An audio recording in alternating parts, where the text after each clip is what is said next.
Assalamualaikum warahmatullahi wabarakatuh. Perkenalkan, saya Serina Handayani, mahasiswi Stika Susada Borneo, jurusan Gizi semester 4. Pada kesempatan kali ini, saya akan melakukan praktek konseling gizi tentang penyakit anemia. Selamat menyaksikan. Selamat siang, Mbak. Siang. Perkenalkan, saya Serina Handayani, saya ahli gizi yang bertugas saat ini. Sebelumnya dengan Mbak siapa? Maulinda Putri, Biasanya dipanggil Mbak siapa? panggil Putri. Oke, Mbak Putri ya. Apa Mbak punya surat rujukan atau hasil laboratorium, Mbak? Boleh saya lihat? Ada. Oke, ini. Sebentar Mbak ya, saya lihat dulu. Baik Mbak, dari hasil laboratorium dan surat rujukan ini Mbak terkena anemia Mbak ya. Sebelumnya Mbak udah tahu belum anemia itu apa Mbak? Belum tahu. Nah, saya jelaskan sedikit aja Mbak ya. Nah, anemia itu merupakan kondisi di mana sel dalam tubuh kita atau sel darah merah di dalam tubuh kita itu sedang tidak sehat Mbak, sehingga dia tuh tidak berfungsi dengan baik. Jadi organ di dalam tubuh kita itu kekurangan oksigen Mbak, sehingga penderita anemia ini sering merasa lelah dan juga mukanya itu pucat gitu Mbak ya. Di sini juga saya melihat anemia Mbak ini karena kekurangan zat besi Mbak. Nah, jadi ada beberapa makanan yang meningkatkan zat besi Mbak ya. Salah satunya itu ada daging, kacang-kacangan, buah-buahan, roti, sayur-sayuran yang berwarna hijau gelap juga bisa Mbak ya. Nah, di sini saya akan menjelaskan tujuan dari konseling gizi kita kali ini Mbak ya. Di sini tuh tujuannya untuk kita tuh mendiskusikan Mbak ya, bagaimana pengaturan pola makan yang baik untuk Mbak supaya zat besinya itu terpenuhi Mbak. Nah, untuk waktu konselingnya sendiri itu sekitar 10 menit aja kok Mbak, sebentar aja. Saya juga akan membahas beberapa kajian gizi yang akan kita lakukan ke depannya. Saya sangat mengharapkan partisipasi Mbak dalam konseling ini Mbak ya, supaya prosesnya ini bisa berjalan dengan lancar. Kalau boleh saya tahu berat badan dan tinggi badannya berapa ya Mbak? Beratnya 45, tingginya 156. Tingginya 156. Kemudian tadi saya lihat dari hasil laboratoriumnya Mbak ya, di sini hemoglobinnya itu 9 Mbak ya. Itu di bawah standar Mbak. Nah, untuk standarnya sendiri itu dari 12 sampai 16. Nah, kemudian apakah ada keluhan Mbak? Muntah atau apa gitu? Kadang mual, Nah, muntah, ya kadang-kadang pusing. muntah dan pusing Mbak ya. Oke, baik. Tadi juga saya lihat dari hasil recall Mbak, itu Mbak kurang mengkonsumsi buah dan sayur Mbak ya di sini. Selanjutnya saya mau tanya, apakah dari keluarga Mbak ada yang pernah terkena anemia? Gak ada. Gak ada Mbak ya, berarti ini bukan keturunan gitu Mbak ya. Tidak ada. Oke, saya akan membuat diagnosa gizinya sebentar Mbak ya.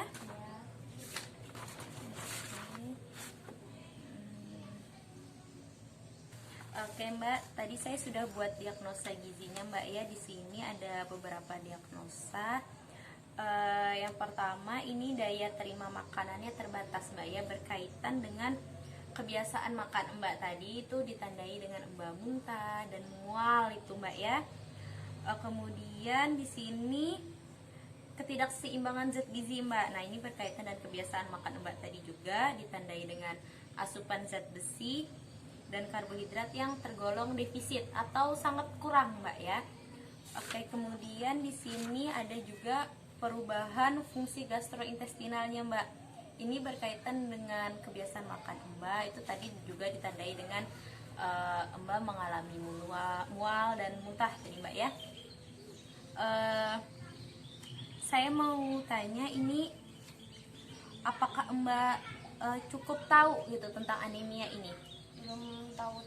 Oke, jadi di sini juga berkaitan dengan pengetahuan Mbak ya, terkait penyakit anemia maupun terkait makanan yang bergizi gitu Mbak ya. Ini ditandai dengan riwayat pola makan dari hasil recall Mbak tadi. Oke, baik Mbak. Apakah Mbak pernah mengkonsumsi makanan atau suplemen herbal? Pernah? Pernah Mbak ya, itu suplemen tambah darah? Iya. Suplemen tambah darah. Ini saya akan menetapkan dari tujuan diet kita nih Mbak ya. Tujuan diet kita ini yang paling utama itu memperbaiki pola makannya Mbak ya. Dan selanjutnya Mbak, di sini saya tadi sudah menghitung kebutuhan gizinya Mbak per hari. Untuk energinya sendiri itu ada sekitar 2460 kilokalori Mbak dalam satu hari. Untuk proteinnya ada 92, untuk lemaknya ada 68, dan untuk karbohidratnya itu ada 461, dan untuk zat besinya itu ada 26. Itu untuk perharinya Mbak ya. Kemudian bentuk makanan, saya rasa cukup untuk bentuk makanan seperti Mbak makan biasa aja, karena Mbak tidak ada keluhan sulit mengunyah Mbak ya. Di sini terapi dietnya ini kita tinggi Fe atau zat besi Mbak ya. Frekuensi makannya seperti makan biasa, 3 kali makan utama dan mungkin 1 kali makan selingan pagi atau selingan sore Mbak ya. Oke, di sini saya punya brosur Mbak. Ini brosur isinya makanan-makanan sehat Mbak ya. Oke, di sini saya akan menjelaskan tadi dari awal nih Mbak ya. Untuk antropometrinya atau status gizinya Mbak ya, untuk berat badannya 45, tinggi badannya 156. Ini IMT-nya atau indeks massa tubuhnya itu 18,49 Mbak ya, itu termasuk ke dalam kategori normal. Kemudian untuk tujuan dietnya sendiri ini Mbak ya, tujuan dietnya itu yang pertama untuk memperbaiki asupan gizi, yang kedua itu untuk memperbaiki pola makan, dan yang ketiga untuk mempertahankan status gizinya Mbak tadi Mbak ya. Kemudian untuk penerapan dietnya sendiri ini Mbak, tadi sudah saya jelaskan. Untuk jenis dietnya tadi tinggi zat besi, bentuk makanannya makanan biasa, makanan padat biasa, dan cara pemberiannya oral Mbak ya, secara langsung lewat mulut Mbak ya. Oke, kemudian penggunaan obat untuk suplemen mungkin kalau dirasa sangat perlu silakan digunakan, tapi secukupnya aja Mbak ya, jangan terlalu banyak. Nah, oke, selanjutnya di sini untuk konseling ke depannya itu kita akan melihat peningkatan asupan makan dari Mbak. Itu nanti akan saya hitung dari recall Mbak gitu ya. Kemudian kita akan mengontrol berat badannya Mbak, terus ada atau tidaknya perubahan data laboratorium tadi Mbak, seperti hemoglobin tadi Mbak ya. Kemudian perubahan klinis contohnya seperti Mbak sudah tidak merasakan mual, pusing, dan muntah tadi Mbak ya. Selanjutnya perubahan pola makan, yang awalnya Mbak tidak mengkonsumsi buah dan sayur, kemudian Mbak mengkonsumsi buah dan sayur gitu Mbak ya.